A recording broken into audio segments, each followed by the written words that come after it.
Help me! Shouldn't have tried to take what was yours. Forgive us. You are truly a great one. Mercy, please!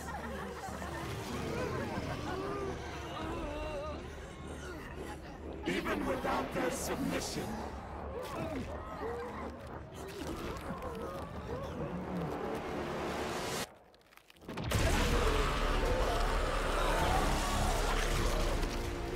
We are still Legion!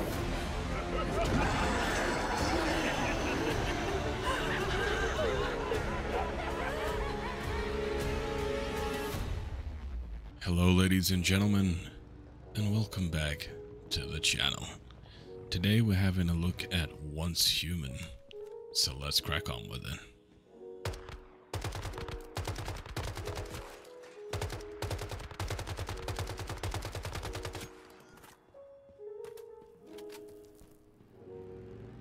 So let's talk about what is Once Human. Once Human is a mix of various different genres. You have a survival light, where the survival aspect isn't too intense on the player. You can also build your own bases.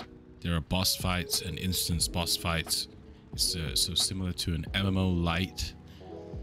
It's a looter shooter, where you can run around, obviously gather loot, scraps, and that will lead into crafting your own weapons, vehicles, armor, so on and so forth, including cooking. So there are various different aspects to this game, which make it quite interesting. So let's talk about the survival aspect of Once Human. The survival aspect of Once Human feels great in the early game. I genuinely feel like I need to survive.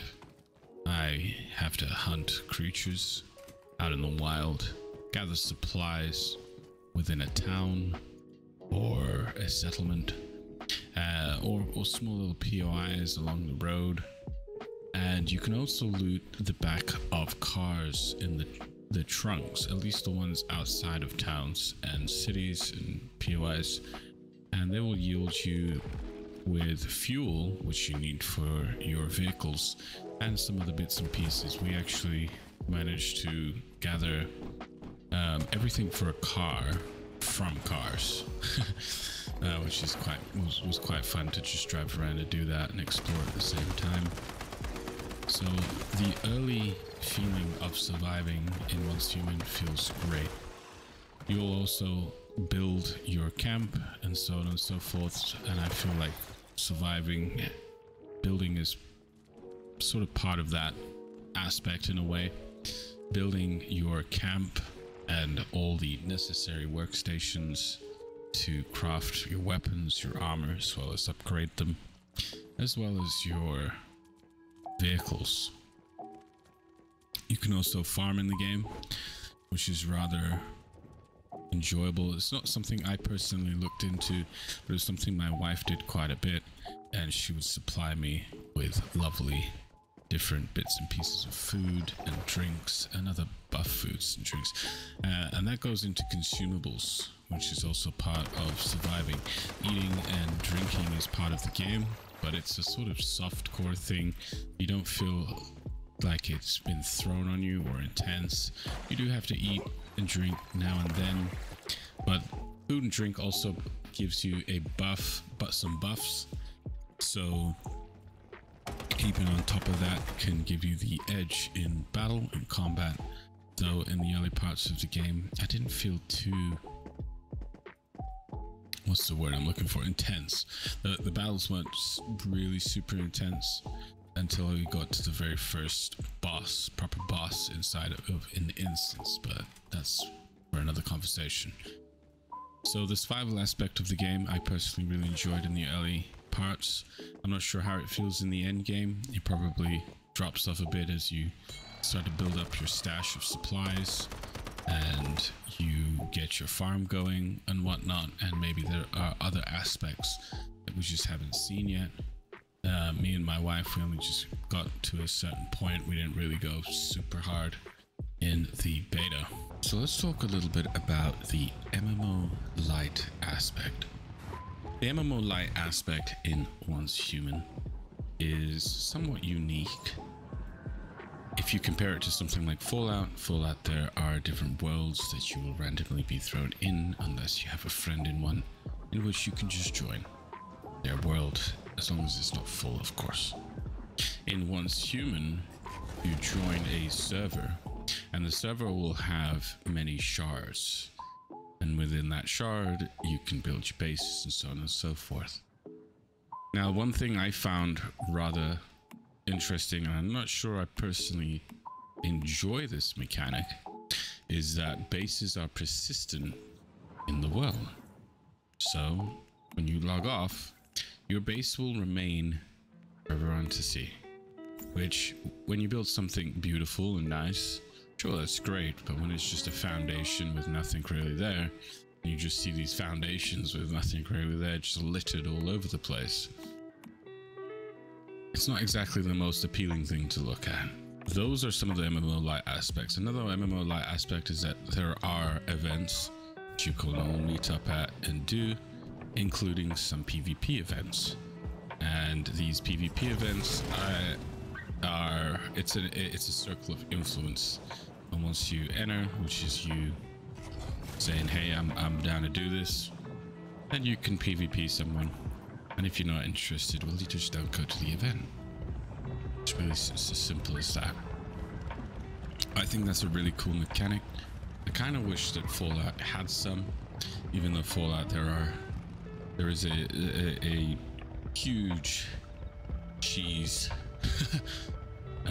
build for PvP, that being the power suit, and things like Coca-Cola and stuff like that, various different buffs, and you can practically get enough health regen and enough defensive capabilities to practically be immortal.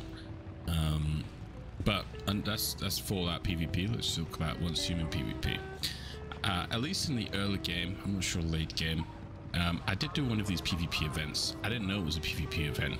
The guy didn't know it was a PvP event, and what we did was we ended up just killing each other. So he would kill me, then I would kill him, and he would kill me, and I would kill him, and we both got points. So at the end, we were both able to collect our chest and get some rewards from that, which was rather interesting. We never spoke to each other. We never said anything. It was just sort of something that happened. Obviously, this wouldn't happen every time, and obviously, that was just us just working out what is this event? What do we even do? Which was rather funny. But the MMOI aspect is most definitely there, especially with the servers and the shards, kind of like in if you think about Guild Wars 2, you think a little bit in maybe WoW as well. I'm not sure if WoW has shards, actually, I don't remember, but I know it has servers, as well as Black Desert Online having its different worlds. The Black Desert Online just has the NA server and the EU server and so on and so forth, which is quite nice.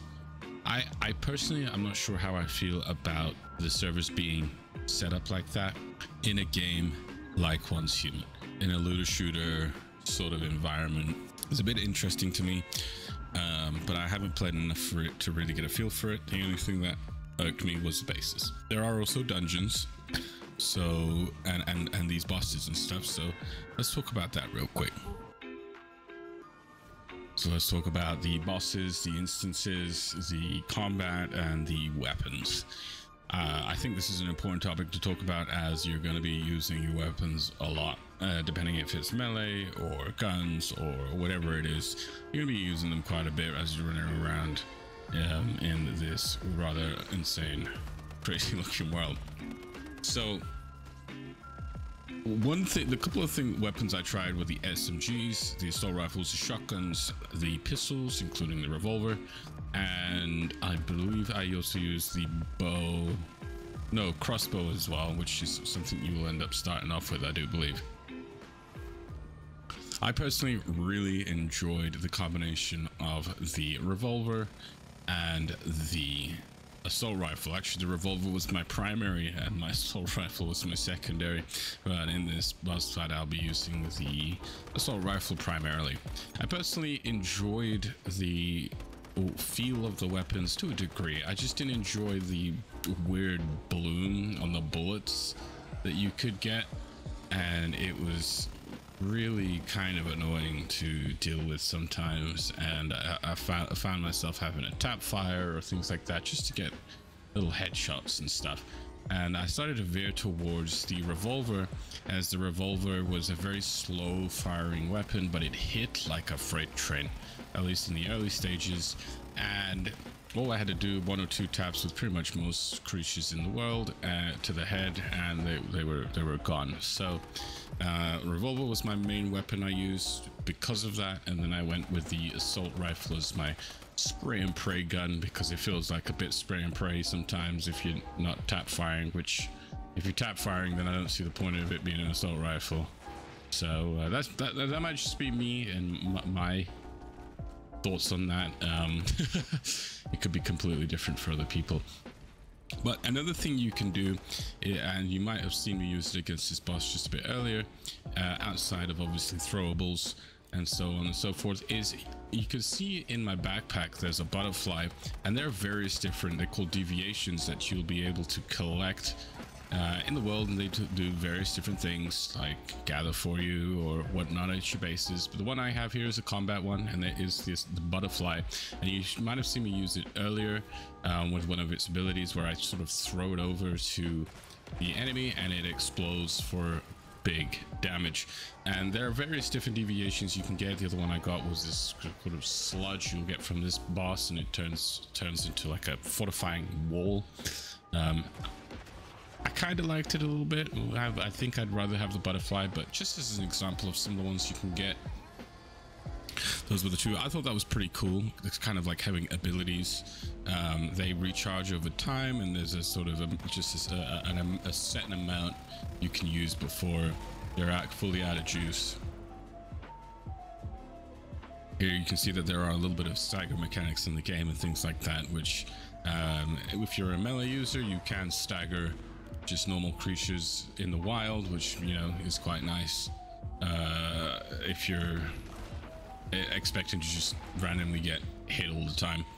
So just a little something there, something for you guys. There are stim packs in the game, you can craft those. I have a plethora for this fight, so as long as I'm on top of it, I should be fine. Another thing, that if you look at my HP bar at the bottom, you can see that half of it's been consumed by some sort of shadowy darkness. And what that is basically is it's kind of similar to rads in Fallout 76, and I think I got it from getting exploded by enemies, from getting hit by enemies, and so on and so forth. And on my way up to this instance, while we were fighting our way through the enemies, just the normal mobs, well, it wasn't inside the instance. The instance has no normal mobs. You just sort of spawn in and fight the boss. But just outside, before we got to the sort of entrance, I built up that bar slowly, and the way to fix it, I believe there's some consumables for it, or you can just go and lay down in a bed, actually. And let me touch on that real quick. As you level up, you can get to level 10, level 15, level 20, I believe is how it works. Every 5 levels, you're able to basically put in a perk point. And these perk points, I don't think I have any in my footage right now, because I actually got a lot of my footage corrupted, so I'm just trying to use what I've got. But you can basically get these perk points, and you can apply them to a set of, I believe it's 4 different cars. You can choose one of the cars, or 5, and I believe it's kind of like a random dip on what you get. So for example, the first set that I got, the one that I chose, was when I go lay in bed for 10 minutes, I get a stamina regen buff, diseases and things get removed off me, and so on and so forth, which I thought was quite nice, so I went for that. And you can get various other things that might help you with gathering and salvaging, and so on and so forth. And that will conclude this video. I only just tapped into a few aspects of what this game has to offer. Obviously, when the game releases, we'll provide you guys with some more content, especially if you guys enjoy it. Me and my wife, we definitely enjoyed the brief time we played in the demo, as that is what we played, was a demo version of the full game. And there are a few caveats I want to throw in before we close out. One is that the game will have something called seasons, and these seasons will wipe certain aspects of the game. I'm going to read out what the devs had to say about the seasons so you guys can construct your own consensus about it. So, Once Human strives to bring you a fair, balanced, and stress-free gaming experience. That is why seasons are introduced. With seasons, you have the freedom to enjoy the content of your choice and dive into the game at your own pace. Seasons are not just about new journeys, but also about savoring the fruits of your hard work. So rest assured, your seasonal possessions and achievements will carry over. From weapon blueprints procured during treacherous encounters to house constructed brick by brick, from friends formed during challenging times to materials painstakingly gathered in the wilderness. Everything you've worked so hard for will be retained. At the end of each season, your character and their progress will be transferred to the Eternal Lands, currently still under development. From there, you have the freedom to choose what you want to bring with you and when you begin the next season, in accordance with the rules set for the particular season. Other items in task progress, such as character level, energy link, which is a resource you'll use for many different things, and stronghold exploration progress, season challenge task progress, etc., will not be inherited. The following items will be directly inherited to the new season. Number 1, Star Crumbs, Star Source, Mitsuko's Mark, Stella Planula, and Sproutlets. I hope I didn't butcher any of those. Gear blueprints, tears included, blueprint fragments, weapon accessories, and gear mods. Furniture formulas, except the ones unlocked in the memetics, which is, I think, the skill tree sort of thing. Fashion items, poses, and name card titles, character customization, data, house blueprints, main story, side story, and journeys progress, and finally, friends. So those were some of the aspects when it comes to seasons. I just thought it would be easier to read out what the devs had to say, so you guys get a full consensus of how that works. And I hope that doesn't deter too many people. I don't know how I feel about the seasons. I haven't really obviously played it, so we don't fully understand. Just we're going basically by what they say, but we haven't been able to play it out to really get a feel for it, so I can't really comment on seasons. I personally really enjoyed the game. There was a lot of fun. I enjoyed the survival aspect. I enjoyed the exploration. I really enjoyed the fact that there are vehicles. There's also going to be an RV where you and a group of friends can group up and work together to create this RV, and you can sort of build a small base on it, and you can respawn in it and stuff like that, which is pretty cool. With that, cheers all for joining me. Thanks all for watching, and I'll catch you all on the next one.